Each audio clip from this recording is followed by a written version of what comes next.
கர்த்தரும் அருமை இரட்சகருமாயிருக்கிற ஆண்டவராகிய இயேசு கிறிஸ்துவின் நாமத்தினாலே உங்கள் அனைவருக்கும் என் அன்பான வாழ்த்துக்கள்.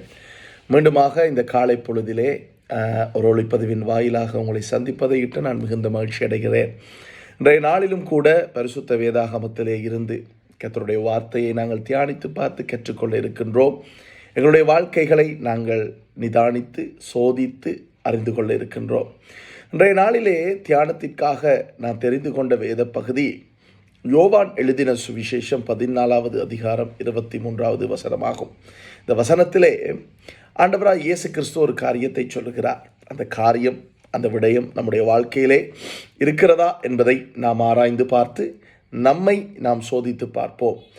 இந்த வசனத்திலே இயேசு சொல்லுகிறார், இயேசு அவனுக்கு பிரதியுத்தரமாக, ஒருவன் என்னில் அன்பாயிருந்தால் அவன் என் வசனத்தை கை கொள்ளுவான். இன்றைக்கு நாங்கள் பார்க்கும் பொழுது கிறிஸ்தவர்களாகிய நாங்கள் மற்றவர்களுக்கு, ஏனைய மதத்திலே இருக்கிறவர்களுக்கு நாம் சொல்லுவது வழக்கம், இயேசு உங்களை நேசிக்கிறார், இயேசு உங்களில் அன்பாக இருக்கிறார் என்று நாங்கள் சொல்லுவது வழக்கம். அதே நேரத்தில் நமக்கும் தெரியும் இயேசு எங்களை நேசிக்கின்றார் என்பதை. ஆனால் நாம் எந்த அளவுக்கு இயேசுவை நேசிக்கிறோம் என்பதை நாம் கொஞ்சம் ஆராய்ந்து பார்க்க வேண்டும். நான் ஒருவேளை இந்த ஒளிப்பதிவை பார்க்கிற நீங்கள் சொல்லலாம், நான் இயேசுவை நேசிக்கின்றேன் என்று. இயேசுவை நீங்கள் நேசிக்கிறவர்களாய் இருந்தால் இயேசு சொல்லுகிறார், நீங்கள் என்னில் அன்பாக இருந்தால், நீங்கள் என்னில் நேசமாக இருந்தால், என்னை நீங்கள் நேசிக்கிறவர்களாய் இருந்தால் என் வசனத்தை கை கொள்ளுவான்.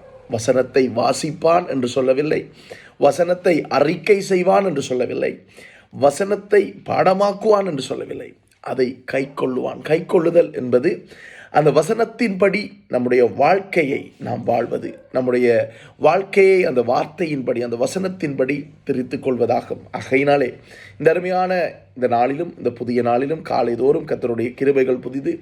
இந்த புதிய நாளிலும் கூட நீங்கள் உங்களை ஆராய்ந்து பாருங்கள். நீங்கள் அவருடைய வசனத்தை கை கொள்கிறீர்களா?